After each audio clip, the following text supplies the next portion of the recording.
Yeah, some people do not want to be clean, you see.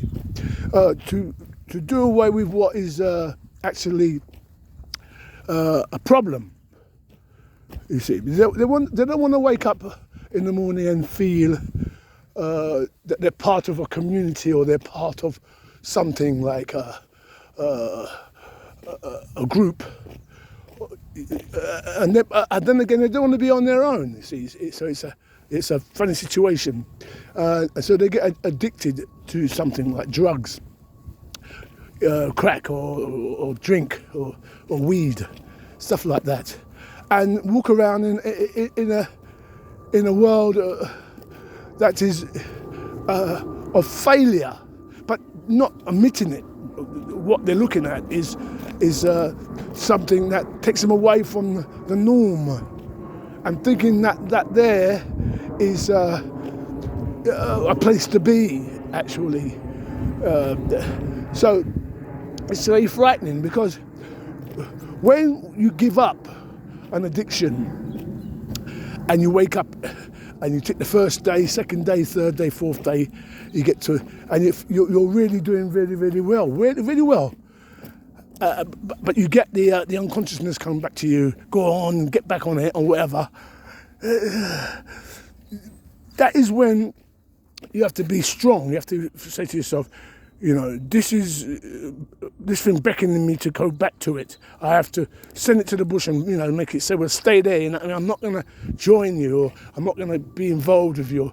I'm going to keep away from Johnny or Sarah, because when I go there, that is the cause of my problems, trying to adapt with them and so on and so forth. So you try to live a clean life. And with a clean life comes responsibility, not for anybody else, but for yourself. You start to be responsible for your behaviour, for the way you're carrying on, and the way that you can see the clarity of being sober, and it's scary. You see, maybe a lot of people cannot handle that side of life and prefer to be in a daze or with other people who are not benefiting from the way life is, with rent, electricity, gas, water, shopping, laundry, basically cleaning up their place. It's too much.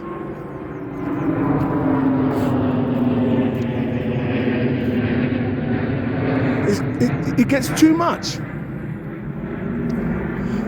Plus, to find someone, a partner to help you again, you see, and that person around you has to be on the same page as you.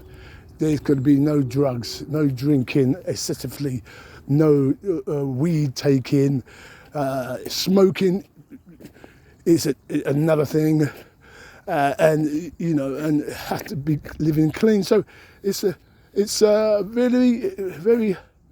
It seems to be very, very difficult to achieve. It's not the point that you don't want it. It's the consequences that it has when you try to give up something, a habit. Because as I keep on saying, habit has no reason. There's no reason. Why did you do that? Why did you go back? I don't know. I just did, you see. And it's a form of weakness within oneself.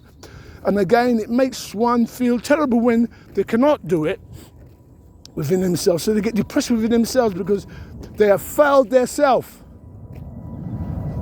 Failed in their self, which is very discouraging, very frustrating, and it leads to conflict with oneself. You see, arguing the mind, chatting, and not giving you the solution. You see, so it's a paradox. You see. So it's not the point of not wanting to. It has to come to a point when having to. You see, usually people stop when it's too late. You see, and again, reward is always comes after. See, people want to get rewards before, they want the reward before they do the work. In most cases, it doesn't happen like that. Reward is something that is given after the event. You see, so one has to understand that during that space of getting a reward and earning the reward comes sacrifice, discipline, desire, willingness. You see, these emotions have to come from one. Seeing things one way and not diverting, looking left, right, understanding the path that one is taking in order to get back, in order to feel like they used to feel before when they were on top of it, you see. This is the problem we have. So the best thing is to do it day by day, and every day that one is clean, make that your motivation to go forward again for another day. Don't try and say, well, I'll do it a week or I'll do it. Do it day by day. Take one step at a time. Do not try and go the lift. Do not try and do the whole hog. That means that you have, for today, you have not had any breakdown on the direction you're going. You have taken it as best as you can, and you haven't had nothing. You're clean for that one day, and then go for the next day. You see, and rejoice in that day. Rejoice in that day. And don't let no one come and distract you from your goal, for what you want to do. It's only one day. It's not forever. It's not forever, because sooner or later you'll see that day. You won't even realise it. And again, when you feel that addiction coming on, you see, you just know to yourself, it's 3 minutes. Give yourself 3 minutes. Hold on for 3 minutes, and it'll be gone. It will go. It'll go to the bush. It can't stay with you, because things don't come to stay; they come to go. You understand? So, hold on, and it will go. Give it 3 minutes, and you go, and then you're on again, and then smile because you passed that. It will come back. It will come back, you see, because the devil will come back because he can read our scriptures. The devil itself can read all the scriptures. He knows all the scriptures. He knows it off by heart, you see. So don't be fooled by that. Just say, you know what, I know one thing, that today I've done what I had to do, and I'm feeling much better now. I can see clearly now. Easy.